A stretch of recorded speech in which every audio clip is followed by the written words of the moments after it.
नमस्कार दोस्तों, आपका अपने चैनल मनोज गुप्ता अकेडमी में आपका स्वागत है। दोस्तों आज हम लोग कक्षा 9वीं के गणित भाग 2 में प्रश्न संग्रह 9.1 करने वाले हैं। दोस्तों अभी तक आप लोगों ने इस चैनल को सब्सक्राइब नहीं किया तो प्लीज सब्सक्राइब और चैनल लाइक कीजिए और अपने फ्रेंड्स के साथ शेयर कीजिए। दोस्तों बाकी विषय के भी प्रश्नोत्तर के वीडियो बना करके अपलोड किया गया है, उसका लिंक आपको डिस्क्रिप्शन बॉक्स में दिया गया, आप लोग वहां पर जाकर के देख सकते हैं। तो आइए अब हम लोग चालू करते हैं प्रश्न संग्रह 9.1। ये है प्रश्न संग्रह 9.1। उसके पहले प्रश्न में क्या दिया गया है, एक घनाभ के आकार की दवाई का बक्सा जिसकी लंबाई, चौड़ाई तथा ऊंचाई क्रमशः 20 सेंटीमीटर, 12 सेंटीमीटर व 10 सेंटीमीटर है, तो इस बक्से के ऊर्ध्वाधर पृष्ठों का क्षेत्रफल तथा संपूर्ण पृष्ठफल ज्ञात कीजिए। तो कहने का क्या मतलब है, हमको क्या निकालना है, ऊर्ध्वाधर पृष्ठों का क्षेत्रफल और संपूर्ण पृष्ठफल। तो हमको यहाँ पे पता होना चाहिए कि इसका फॉर्मूला क्या होता है। तो सबसे पहले यहाँ पे देखते हैं क्या दिया गया हमको लंबाई दिया गया, चौड़ाई दिया गया, ऊंचाई दिया गया है 20 सेंटीमीटर, 12 सेंटीमीटर और 10 सेंटीमीटर। तो हम लोग एक लिखते हैं। तो यहाँ पे क्या बोला गया है, घनाभ के आकार की दवाई का बक्सा, मतलब यहाँ पे बक्से की लंबाई दिया गया है, बक्से की चौड़ाई दिया गया, बक्से की ऊंचाई दिया गया है। यहाँ पे लिखेंगे बक्से की लंबाई। बक्से की लंबाई को हम लोग क्या लिखते हैं, यह लिखते हैं। तो ये कितना हो जाएगा, ये हो जाएगा 20 सेंटीमीटर। उसके बाद में बक्से की चौड़ाई दिया गया है, तो यहाँ पे लिखेंगे बक्से की चौड़ाई। बक्से की चौड़ाई को हम लोग क्या लिखते हैं, बी लिखते हैं। तो ये कितना हो जाएगा, ये आ जाएगा 12 सेंटीमीटर। उसके बाद में बक्से की ऊंचाई दिया गया है, तो यहाँ पे लिखेंगे बक्से की ऊंचाई। ठीक है, बक्से की ऊंचाई को हम लोग क्या लिखेंगे, एच लिखेंगे। तो ये आ जाएगा 10 सेंटीमीटर। उसके बाद में क्या बोला गया है, ये तो हमको दिया गया है। अब क्या बोला गया, ऊर्ध्वाधर पृष्ठों का क्षेत्रफल निकालो। तो देखो कि जो बक्सा है वो कौन से आकार का है, यहाँ पे घनाभ के आकार का है। तो कहने का क्या मतलब है, यहाँ पे घनाभ का फॉर्मूला लगेगा। तो यहाँ पे लिखेंगे बक्से के ऊर्ध्वाधर पृष्ठों का क्षेत्रफल, दो कोष्ठक में लंबाई धन चौड़ाई गुणे ऊंचाई, ये होता है हमारा फॉर्मूला। तो ये क्या हो जाएगा, देखो कि दो वैसे को वैसा आएगा।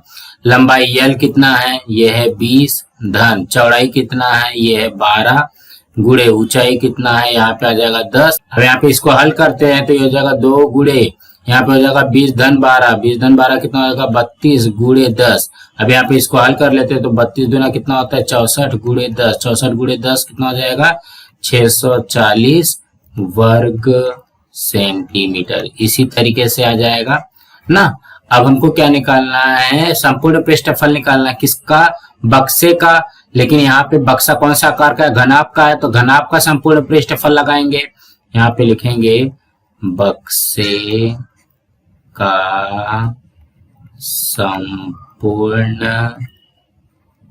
पृष्ठफल। संपूर्ण पृष्ठफल का फॉर्मूला क्या होता है, 2 ब्रैकेट में लंबाई गुणे चौड़ाई धन चौड़ाई गुणे ऊंचाई धन ऊंचाई गुणे लंबाई। इस तरीके से होता है। अब यहाँ पे मान रख देते हैं, ये क्या हो जाएगा 2, यहाँ पे कोष्ठक हो जाएगा। ये देखोगे लंबाई है, लंबाई कितना है 20 गुणे चौड़ाई कितना है, बी कितना है 12, धन चौड़ाई कितना है 12 गुणे ऊंचाई कितना है 10, धन ऊंचाई कितना है 10 गुणे लंबाई कितना है 20। इस तरीके से आ जाएगा। अब यहाँ पे इसको हल करते हैं तो ये क्या हो जाएगा 2, ये हो जाएगा 12 दूनी 24, मतलब ये हो गया 240, धन 12 दाम में 120, धन 10 में 20 का गुणा किया तो ये हो जाएगा 200। अब यहाँ पे इसको हल कर लेते हैं तो क्या हो जाएगा, देखोगे 2, यहाँ पे कोष्ठक में ये देखोगे 240, 120 और 200 को जोड़ दो। तो 240 में 120 जोड़ा तो कितना हो जाएगा 360, 360 में 200 जोड़ा तो ये हो जाएगा 3 2 5, 560 हो जाएगा। अब यहाँ पे देखोगे ये क्या है, ब्रैकेट है। ब्रैकेट का मतलब क्या होता है, गुणा होता है। तो ये हो जाएगा 2 गुणे 560। अब इसका गुणा कर दो तो ये हो जाएगा 2 0 0, 2 छंग 12 का 2 हासिल 1, 2 पंचे 10, 1 11। ये कितना हो जाएगा 1120 वर्ग सेंटीमीटर। तो कहने का क्या मतलब है, ज्यादा घबराना नहीं है। सबसे पहले हमको क्या दिया गया वो समझ लेना है, उसके बाद में यहाँ पे जो भी निकालना है, पृष्ठों का क्षेत्रफल निकालना है तो उसका फॉर्मूला लगा देंगे, संपूर्ण पृष्ठफल निकालना है तो उसका फॉर्मूला लगा देंगे और उसकी वैल्यू पुट कर देंगे तो हमारा उत्तर आ जाएगा। सो दोस्तों इसी तरीके से करना था। अब हम अगला प्रश्न करते हैं। दूसरे प्रश्न में क्या दिया गया, किसी घनाभ के आकार के बक्से का संपूर्ण पृष्ठफल दिया गया 500 वर्ग इकाई, उसकी चौड़ाई तथा ऊंचाई क्रमशः 6 व 5 इकाई है, तो उस बक्से की लंबाई कितनी होगी। तो कहने का क्या मतलब है, हमको यहाँ पे बक्से की संपूर्ण पृष्ठफल दिया गया है, बक्से की चौड़ाई दिया गया 6 इकाई, ऊंचाई दिया गया 5 इकाई और हमको लंबाई निकालना है। तो यहाँ पे सबसे पहले क्या करते हैं, जो दिया गया वही लिखते हैं। तो यहाँ पे लिखते हैं बक्से का संपूर्ण पृष्ठफल, ये हमको दिया गया है 500 वर्ग इकाई। और क्या दिया गया, बक्से की चौड़ाई, तो यहाँ पे लिखेंगे बक्से की चौड़ाई। चौड़ाई को हम लोग क्या लिखते हैं, बी लिखते हैं। तो बक्से की चौड़ाई को बी लिख करके यहाँ पे कितना दिया गया है, 6 इकाई दिया गया है। उसके बाद में क्या दिया गया, बक्से की ऊंचाई, तो यहाँ पे लिखेंगे बक्से की ऊंचाई। तो बक्से की ऊंचाई कितनी दी गई है, ये होता है h, दिया गया है 5 इकाई। और बक्से की लंबाई हमको निकालना है, तो यहाँ पे लिखेंगे बक्से की लंबाई। लंबाई को हम लोग क्या लिखते हैं, l लिखते हैं, ये हमको निकालना है। तो अब यहाँ पे ध्यान से देखते हैं ये कौन से आकार है, घनाभ है। तो हम लोग क्या करेंगे, घनाभ का फॉर्मूला लगाएंगे। तो यहाँ पे लिखेंगे बक्से का संपूर्ण पृष्ठफल, संपूर्ण पृष्ठफल। तो यहाँ पे ध्यान से देखोगे बक्से का संपूर्ण पृष्ठफल घनाभ के आकार का है, तो घनाभ का संपूर्ण पृष्ठफल लगेगा। तो क्या होता है फॉर्मूला, 2 कोष्ठक में लंबाई गुणे चौड़ाई धन चौड़ाई गुणे ऊंचाई धन ऊंचाई गुणे लंबाई, इस तरीके से होता है। अब यहाँ पे इसको हल करते हैं। देखोगे संपूर्ण पृष्ठफल हमको दिया गया 500 और ये 2 ऐसे रहेगा कोष्ठक में।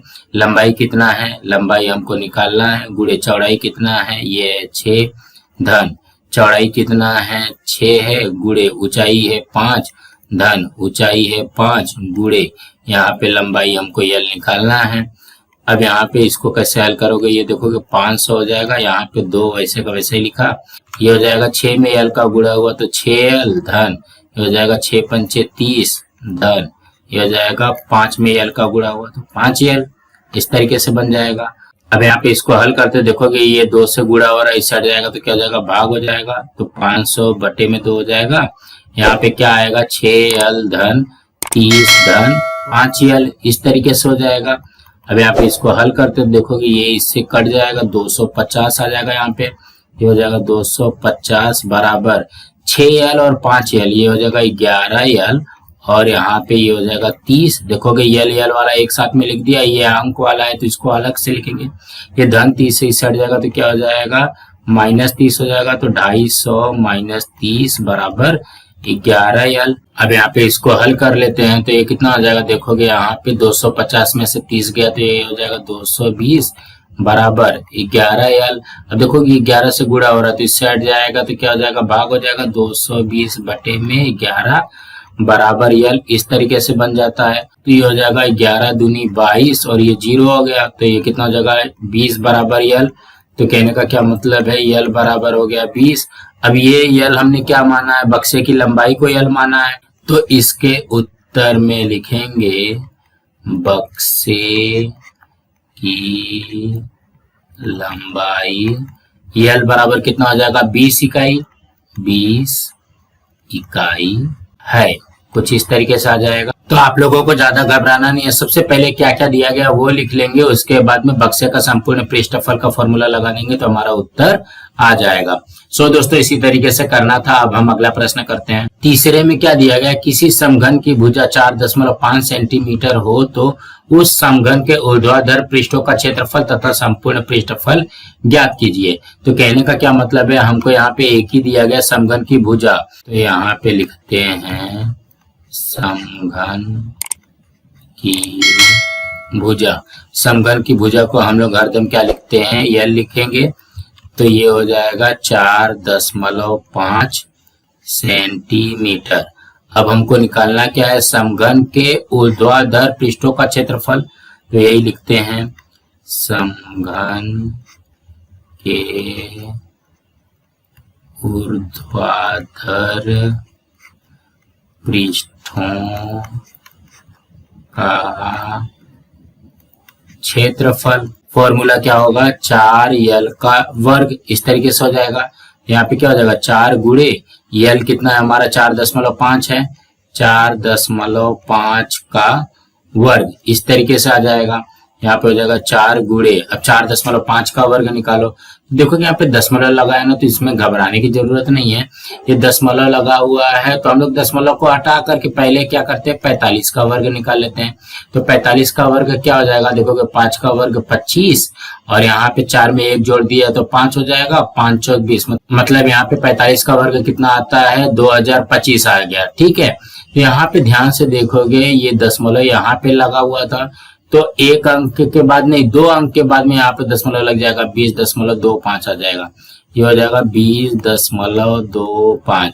और आप लोग इसको ऐसे भी हल कर सकते हैं, 4.5 में 4.5 का गुणा करेंगे तभी इसका वर्ग निकल जाएगा, तो ये 20.25 आ जाएगा। अब इसमें 4 का गुणा कर देते हैं, तो यहाँ पे हम लोग 4 का गुणा करते हैं, तो देखोगे 4 पंचे 20 का 0 हासिल 2, 4 दूनी 8, 2 10 हासिल 1, 4 0 0 0 और 1 1 और 4 दूनी 8, मतलब यहाँ पे कितना आ गया, 8100 आ गया। लेकिन यहाँ पे दशमलव के बाद में 2 अंक है, तो पीछे से दशमलव के बाद में 2 अंक लगा देंगे, तो ये हो जाएगा, कट जाएगा, तो ये हो जाएगा 81 वर्ग सेंटीमीटर।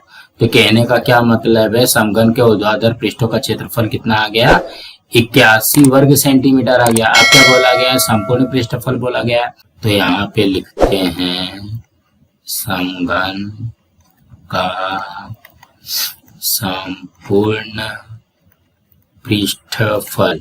समघन का संपूर्ण पृष्ठफल का फॉर्मूला क्या होता है, 6l का वर्ग, इस तरीके से रहेगा। तो ये हो जाएगा 6 गुणे यल कितना है, 4.5 का वर्ग, ये हो जाएगा। तो अब भी जस्ट हमने निकाला 4.5 का वर्ग कितना है, 20.25 है, 20.25 यहाँ पे 6 से गुणा कर दोगे, इसका तो आ जाएगा। यहाँ पे गुणा करते हैं, 20.25 में 6 का गुणा कर दो, तो 6 पंचे 30 का 0 हासिल 3, 6 दूनी 12, 12 3 15 का 5 हासिल 1, यहाँ पे दशमलव लग जाएगा, 6 0 0 0 और 1 1, 6 दूनी 12, तो ये कितना हो जाएगा, 121.50, 121.50, ये भी आ जाएगा वर्ग सेंटीमीटर, इस तरीके से आएगा। तो कहने का क्या मतलब है, हमको यहाँ पे दिया गया समघन की भुजा 4.5 सेंटीमीटर, और हमको क्या पूछा गया, समघन के ऊर्ध्वाधर पृष्ठों का क्षेत्रफल, इसका फॉर्मूला लगा दिया, और समघन का संपूर्ण पृष्ठफल का फॉर्मूला लगा देंगे तो हमारा उत्तर आ जाएगा। सो दोस्तों इसी तरीके से करना था। अब हम अगला प्रश्न करते हैं। चौथे प्रश्न में क्या दिया गया, किसी समघन का संपूर्ण पृष्ठफल 5400 वर्ग सेंटीमीटर हो तो उस समघन के ऊर्ध्वाधर पृष्ठों का क्षेत्रफल ज्ञात कीजिए। तो सबसे पहले क्या दिया गया वो लिखते हैं, समघन का संपूर्ण पृष्ठफल दिया गया है 5400 वर्ग सेंटीमीटर। ठीक है, लेकिन हमको क्या बोला गया, समघन के ऊर्ध्वाधर पृष्ठों का क्षेत्रफल निकालना है। तो आप लोगों को पता है कि समघन के ऊर्ध्वाधर पृष्ठों का क्षेत्रफल जो होता है वो क्या होता है, 4l का वर्ग होता है। तो हमारे पास यहाँ पे देखोगे यल नहीं है, हमको यहाँ पे भी यल नहीं दिया गया है, और यहाँ पे भी हमको यल चाहिए, तभी तो आएगा ना। तो हम लोग यहाँ पे क्या करेंगे, इसका फॉर्मूला लगा करके हम लोग सबसे पहले यल ढूंढते हैं। यल ढूंढने के बाद में तब हम लोग यहाँ पे ऊर्ध्वाधर पृष्ठों का क्षेत्रफल में रखेंगे तो हमारा उत्तर आ जाएगा। तो यहाँ पे लिखते हैं, समघन का संपूर्ण पृष्ठफल का फॉर्मूला होता है 6l का वर्ग। तो यहाँ पे इसका वैल्यू रख दो, तो ये हो जाएगा 5400 बराबर 6l का वर्ग। अब देखोगे ये 6 से गुणा हो रहा है, तो इससे हट जाएगा तो क्या हो जाएगा, भाग हो जाएगा, 5400 बटे में ये हो गया 6 बराबर ये आ गया l का वर्ग। अब इसको हल कर देते हैं, देखोगे 6×9=54, तो ये कितना आ जाएगा 900 आ जाएगा ना। 6×9=54, 2 जीरो है, तो कहने का क्या मतलब है, यल का वर्ग आ गया हमारा 900। अब इसको हल करने की जरूरत नहीं है, अब हम लोग डायरेक्ट यहाँ पे देखोगे 4 यल का वर्ग है, यल का वर्ग ही हमको यहाँ पे चाहिए, तो यहाँ पे यल के वर्ग का वैल्यू है हमारे पास, हम डायरेक्ट यहाँ पे रख सकते हैं। तो हम लोग यहाँ पे लिखते हैं समघन की ऊर्ध्वाधर पृष्ठों का क्षेत्रफल का फॉर्मूला होता है 4 यल का वर्ग। यहाँ पे क्या हो जाएगा 4 गुणे, यहाँ पे देखो कि यल का वर्ग का दिया गया 900, ये हो जाएगा 900। अब इसको हल कर लेते तो ये कितना हो जाएगा 4×9=36, और ये 2 जीरो, ये आ गया वर्ग सेंटीमीटर। तो कहने का क्या मतलब है, आ गया हमारा उत्तर ना, यही तो पूछा गया था, समघन के ऊर्ध्वाधर पृष्ठों का क्षेत्रफल। तो यहाँ पे हमको ज्यादा घबराना नहीं है, सबसे पहले क्या करना है, समघन का संपूर्ण पृष्ठफल दिया गया है, उससे हम लोग यल का वर्ग निकाल लेंगे। जब ये यल का वर्ग निकल जाएगा तो उसको यहाँ पे रख देंगे तो हमारा उत्तर आ जाएगा। तो दोस्तों इसी तरीके से करना था। दोस्तों आज हम लोग यहाँ पे अपना ये वीडियो स्टॉप करते हैं, इसके आगे का जो सवाल है वो हम लोग अगली वीडियो में करने वाले हैं। दोस्तों आप लोगों को ये वीडियो कैसा लगा आप लोग कमेंट बॉक्स में जरूर लिख करके बताइए, और इस वीडियो को ज्यादा से ज्यादा लाइक कीजिए, अपने फ्रेंड्स के साथ शेयर कीजिए ताकि उनको भी प्रश्न संग्रह 9.1 मिल सके, और इस चैनल को सब्सक्राइब कीजिए। नमस्कार दोस्तों।